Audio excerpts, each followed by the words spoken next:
What's up, everybody? This is Mike. I'm here in the editing room cutting up the episode Bahubali 2, The Conclusion. And I found a really interesting conversation that we had, and so I figured it deserved its own separate video.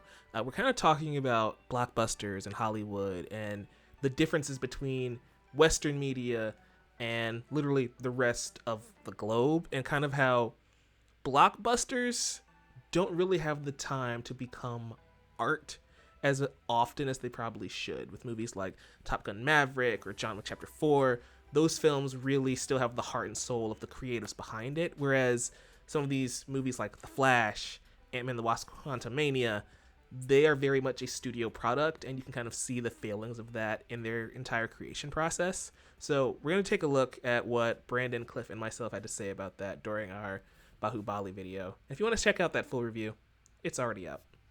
Check it out down below. Bye. I think, I'm not trying to turn this into the MCU hate podcast, but I feel like that That is not the intention. Not the even intention. though a lot of people hated Ant-Man. Go on. It's not a good movie. It really isn't. But I want to point out something like a highlight of American cinema or Western cinema is Top Gun Maverick or John Wick Chapter 4, right? Like, you took the words right out of my mouth, Mike. Bro. I was waiting. I was like, John Wick 4 is a great example. Just so you know, guys, we're going to do a John Brandon Wick 4 described. episode. We're going to do a John Wick 4 episode. I would love to join you on for that one. So Cliff's joining us for John Wick. So please, let's not give a lot of in-depth thoughts about John Wick because there's a lot to talk about in this movie.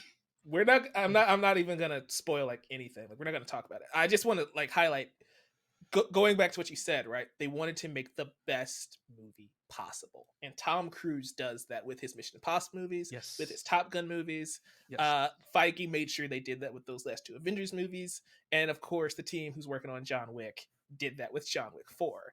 Yes. And so there are moments where that happens here. It's just we get so many blockbusters. It could just be a volume thing of Marvel's turning out so many things.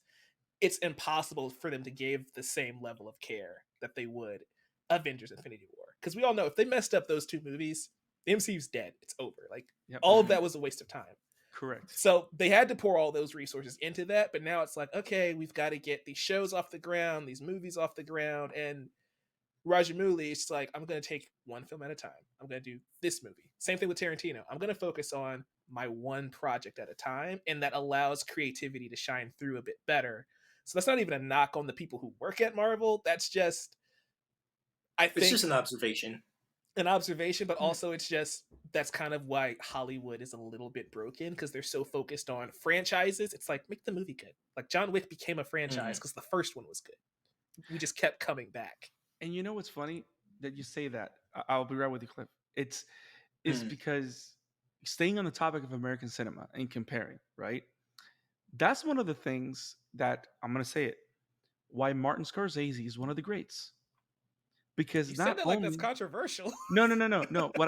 What I mean by that is he's one of those directors, just like Spielberg, that is constantly, prolifically putting out movies into the world. You know what I mean? Like, there's volume there. But every movie that he makes, he gives 100% his attention and intention to. And then you have the other side of it, where you have Quentin Tarantino, that he literally said, I'm making 10 movies and I'm out. But each of them movies, my boy. Though. You see what I'm saying? So it really makes you think, is it a volume thing? It sounds like a care thing. But then again, I was about to say, this is not a criticize. Again, it's not a Marvel thing, but it's the idea of creating art.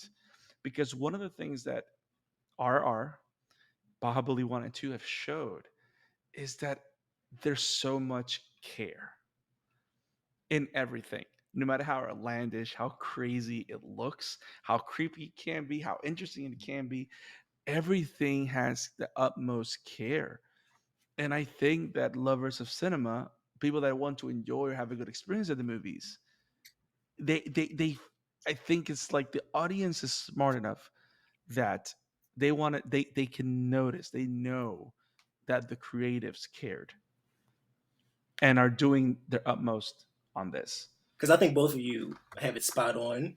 Because I was also going to say, I and we'll get this when when the John Wick 4 recording takes place, but I'd argue that John Wick 2 is really what set the rest of the franchise up for what we were really like truly expecting. Because that first movie is great, but I think John Wick 2 literally adds everything that we love about the fourth movie Yep. as like an introduction piece. But Yes. to add to everything y'all said about why, you know, Martin Scorsese or Steven Spielberg, because I even watched the first two Indiana Jones movies, which are amazing, and you know James Cameron, like you know, like the man takes years to create the technology necessary to make the movies, whether we even like those movies or not. Because I know me and Mike are not fans of Avatar 2, but like we can still give credit. Like, yeah, it still takes time to even make something like that, you know. And I'll even add like Bong Joon Ho, and like just, you know, there's just care put into this stuff, and I think the best way to describe it is like, yes, the MCU cares, but we also can see where they're putting more importance and where they're putting less importance into. You know, they can't get these Avengers movies wrong. That's the biggest money makers for them in this franchise. They can't get Spider-Man wrong. Ant-Man, whatever. The character has his fans, but we're not really there for him. Like, yes, we're watching it, but we got confirmation of that because one of the VFX artists came out and said we were working on Black Panther 2 and Ant-Man at the same time, and they straight up said prioritize Wakanda Forever. That's the one that matters. And get to Ant-Man when you can. This essentially was how that went. And it's like Wakanda Forever, fantastic movie, beautiful movie. You can feel the care that Ryan Coogler and the team put in it, and the resources that Kevin Feige, Disney, and Marvel were able to give them. It showed in that film. But then you have Ant-Man, which was essentially the leftovers. And that's what I mean by a volume thing of the people working on Ant-Man probably loved Ant-Man, but they were told prioritize this, and they did. And that's the result.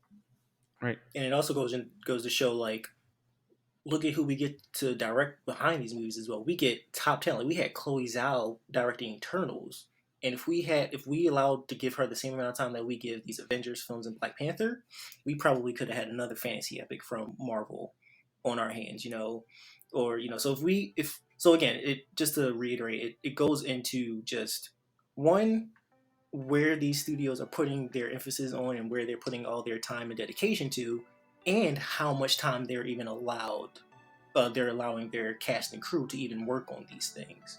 Right. You know, so it's a downfall of at least big budget American cinema, unfortunately.